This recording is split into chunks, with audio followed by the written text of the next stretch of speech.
Hi Taurus, this is Jav. Welcome po sa ating channel.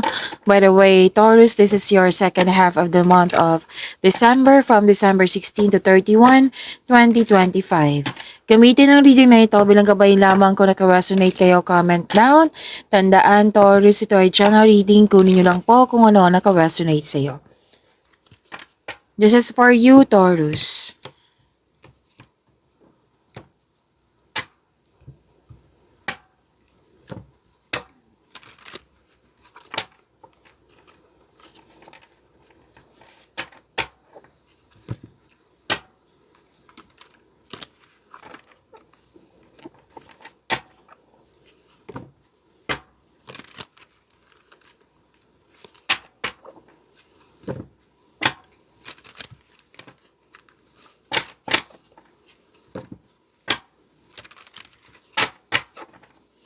Para po ito sa iyo, Taurus, ngayong December 16 to 31, 2025.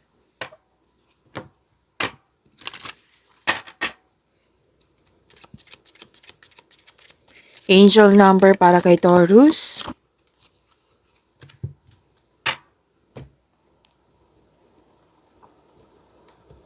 Saglit lang po.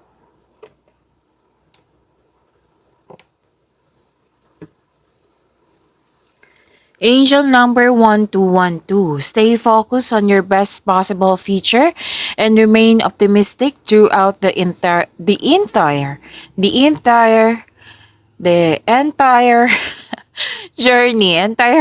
journey. Your angels are right behind you as you turn your dreams into reality. Wow, you're divinely guided po. Ang ganda naman ng mensahe, Taurus. To attract more blessings, let us say the power of affirmation. Let us say, I am focused. Again, I am focused. So, entire yun ha. Nabubulol na ako. Taurus. Okay. Angel number 12112. May ganap kasi, may importanteng ganap ngayong second half of the month of December. Na I think this is about na naka-destiny sa'yo na kailangan mong i-maintain mo yung positive thoughts mo. Kasi 'di ba, kung i-maintain mo yung positive thoughts mo, yan yung ma-attract mo, yan yung ma-manifest mo. Oo, may new journey na may ginagawa ka diyan.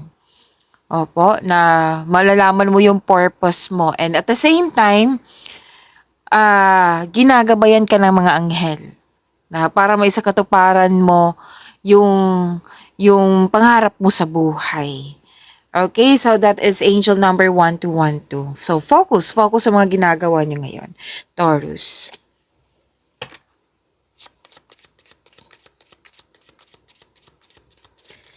Maraming salamat po sa inyong patuloy na suporta sa mga nag-donate, sa mga hindi nag-skip ng ads. Maraming salamat po. Sa mga hindi pa nag-subscribe, subscribe na po kayo at click bell notification para malaman nyo na may bago tayong video. Para sa mga gustong magpa-reading po, comment po kayo ng personal reading. Again, comment kayo ng personal reading and check my reply sa comment section. Oh, okay. Mas lumawak yung ambisyon mo sa buhay. Yes. Umiwas kayo sa toxicity ha, kasi mukhang may rivalry ako nakikita or nagsisinungaling or naiinggit.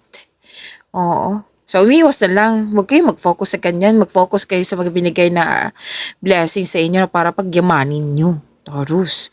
So, may pagtipon-tipon, reunion, meeting, special event, public event, community, yan. Togetherness po.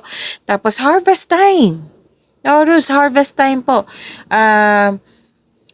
Binayaran kayo sa binigay niyong serbisyo, pwedeng literal na harvest to, pwede din na sweldo mo, bonus mo, yan. Yung naging productive ka sa araw-araw at nagbunga at nag-harvest ka. So, claim niyo po. Ang ganda.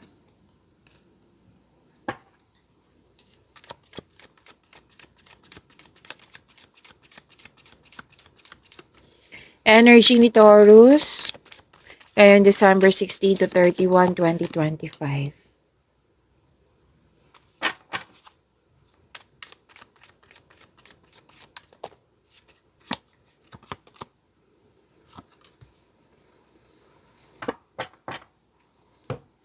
Para sa mga bago dito, kung may napansin kayo na repeating message, yan po yung pinupush ng card sa inyo. Like for example, nanood kayo sa isang video reading nyo sa monthly, weekly, daily, at dito din sa inyong second half of the month of December. At may napansin kayo na repeating message. Yan po yung pinupush ng card sa inyo na kailangan yung bigyan ng atensyon, solusyon, at aksyon kung maaari po. So, na yung energy ni Taurus.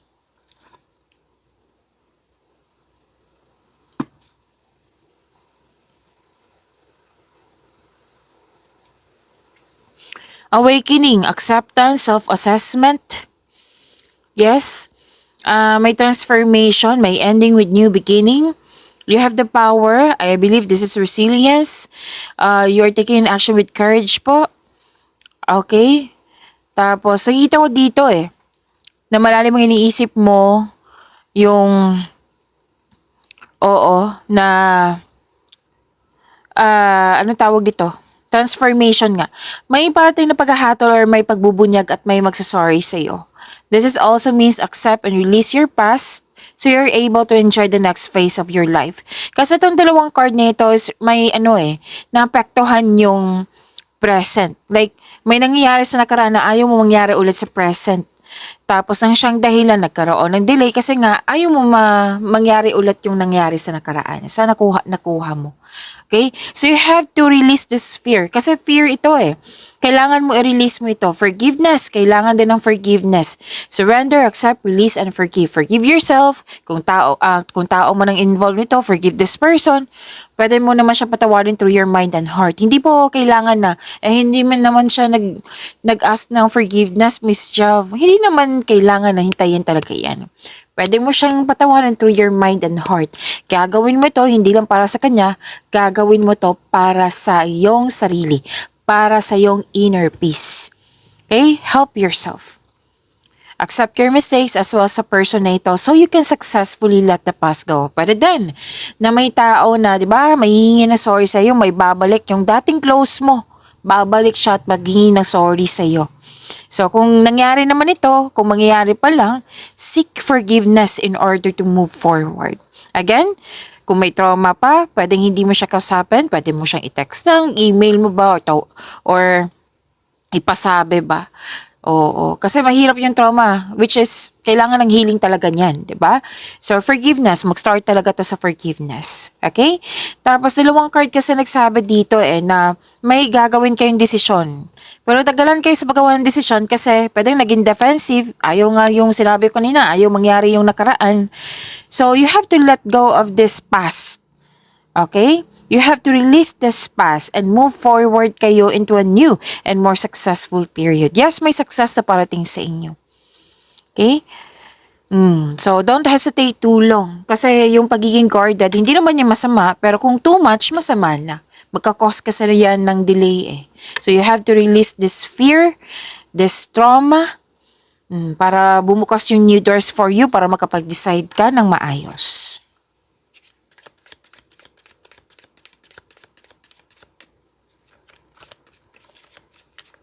Career and money ni Taurus.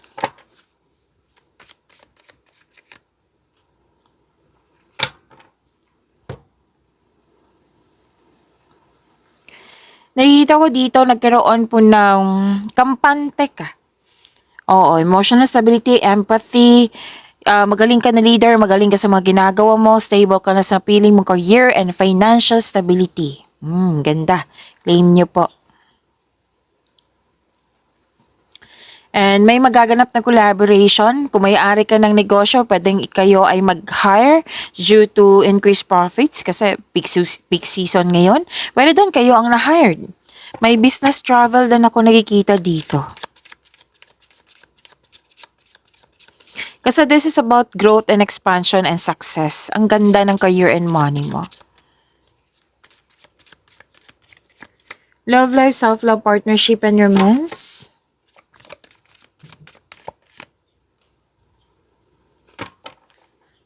May bagong pasok sa relasyon dito. May nagkakaunawaan, may nagkabalikan. May promises ako nakikita dito. Opo, may bagong maliligaw or may bago kang nagustuhan kasi may new love dito eh. Pwede din enjoy na enjoy ka sa mga ginagawa nyo ngayon na naka-align sa passion mo. May date, may outing. Mahal na mahal nyo ang isa't isa sa mga relasyon dito sa buhay mag-asawa. Opo. So, the couple is divinely guided. Pagyamanin niyo po yung blessings sa binigay sa inyo, Taurus. See you tomorrow. Maraming salamat po.